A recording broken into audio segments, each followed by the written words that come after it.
आज की इस वीडियो में हम यूपी ट्रिपल एससी के एक लेटेस्ट नोटिस पे बात करेंगे। इसके अलावा हम आपको बताएंगे कि लेखपाल भर्ती में नोटिफिकेशन कब तक आ सकता है और इसका परीक्षा कब होने के चांसेस हैं। इसी तरह की अपडेट और फ्री स्टडी मटेरियल के लिए आप इस ऐप को डाउनलोड कर सकते हैं। डायरेक्ट लिंक वीडियो के डिस्क्रिप्शन में मिल जाएगा। देखिए, हम आ गए हैं यूपी ट्रिपल एससी के ऑफिशियल वेबसाइट पे, जो कि है upSSC.gov.in। यहाँ पे जो भी नई नोटिस आती है आपको यहाँ पे नोटिस बोर्ड पे दिखाई देती है।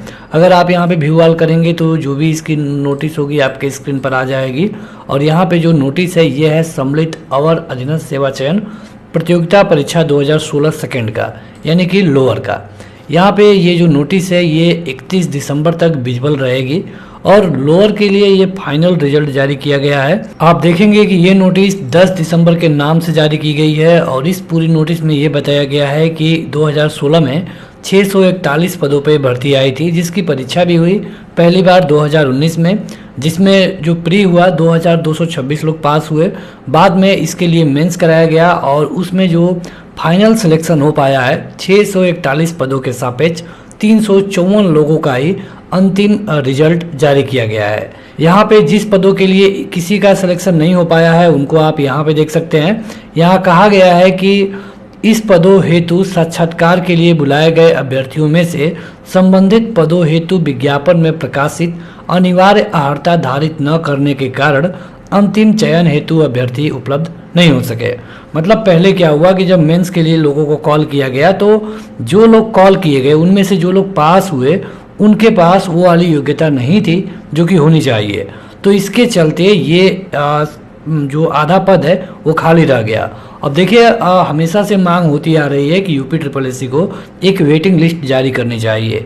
अगर यहाँ पर वेटिंग लिस्ट वाली बात रहती तो जाहिर सी बात है कि यहाँ पे इतने सारे पद खाली नहीं होते हैं। आप देखेंगे कि ये 2016 की भर्ती है, लगभग 6 सालों में ये भर्ती कंप्लीट होती है और वो भी 600 पद नहीं भर पाते हैं। क्या यहाँ पे सारी गलती अभ्यर्थियों की है? अगर ये वेटिंग लिस्ट से कराते तो जाहिर सी बात है कि यहाँ पे एक भी पद खाली नहीं जाता। अगर आप देखेंगे तो इस वैकेंसी के खिलाफ कई सारे कोर्ट भी में मामले भी हैं जिनको यहाँ पे लिखा गया है। यहाँ पे जिन जिन लोगों का जहाँ पे सिलेक्शन हुआ है उनके रोल नंबर उनके विभाग के अनुसार दिया जा चुका है। तो ये तो रहा एक नई नोटिस के बारे में। अब आपको पता ही होगा कि राजस्व लेखपाल का परीक्षा कार्यक्रम जारी कर दिया गया है और इससे ये लगने लगा है कि इसकी भर्ती बहुत जल्दी आएगी।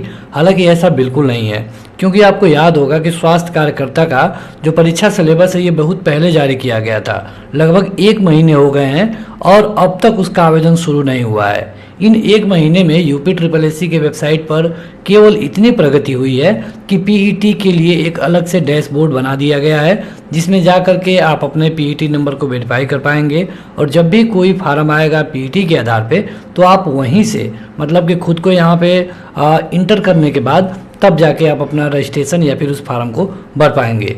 अब देखिए, लेखपाल में जो ट्रिपल सी वाला मामला है ये अभी क्लियर नहीं हुआ है। आपको पता होगा कि 13 दिसंबर को यहाँ पे काशी विश्वनाथ कॉरिडोर का उद्घाटन करने प्रधानमंत्री मोदी आ रहे हैं और उनके बाद उनके जाने के बाद यहीं पर जो सीएम योगी हैं इनकी कैबिनेट की बैठक होगी। तो अब जब ये बैठक होगी तो पूरे के पूरे चांसेस हैं कि उसी समय आपका ट्रिपल सी वाला मामला सॉल्व हो जाए। अब अगर इसके परीक्षा के बारे में बात करें तो चुनाव से पहले किसी भी हालत में लेखपाल की परीक्षा नहीं हो पाएगी।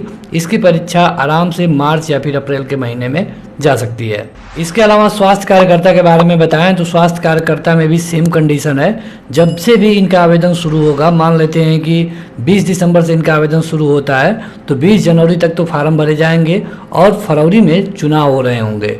तो इनका भी कम ही चांसेस है कि चुनाव से पहले या फिर चुनाव में ये स्वास्थ्य कार्यकर्ता का भी परीक्षा करा ले। अब दोनों परीक्षाएं फरवरी के बाद और मार्च के महीने में हो सकती हैं।